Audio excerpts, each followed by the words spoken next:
This is an old pioneer cemetery up in the Rocky Mountains in the little town where I live. It reminds you that life is precious. Right here, there's a whole family buried. 5 children who died all within 1 week, maybe during a diphtheria or a typhoid epidemic.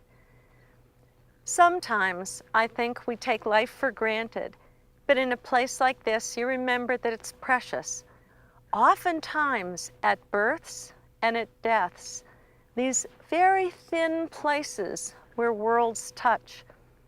I remember when my oldest son, Justin, was born, it was such an amazing experience.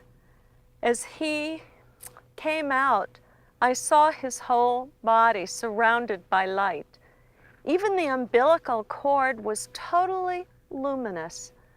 And I thought to myself, truly, this is a gift from God. And as a parent, I'm going to love this child, care for this child. A useful thing to remember when they're teenagers. Justin was present at my mother's death. He loved his grandmother and she loved him. And together we had another experience of light. It was the middle of the night. Both of us were praying by her bedside.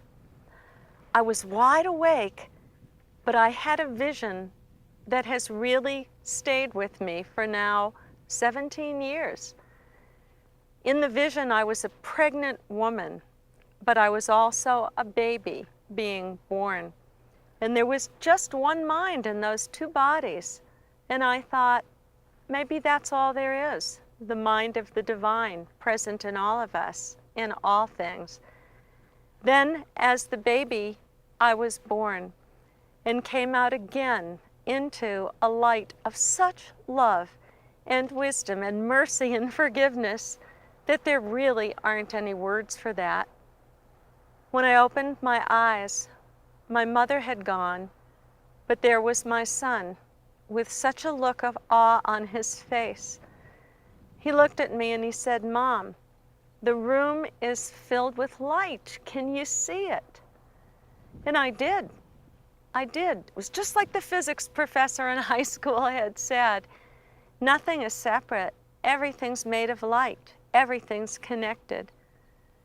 Justin said, "That light, it's Grandma's last gift. She's holding open the door to eternity so that we can have a glimpse." The glimpse that we saw was love. And in times during life when the going gets rough, I try to remember that. We're here to serve love. We're here to be kind. We're here to be compassionate. And the light's always there to give us a hand.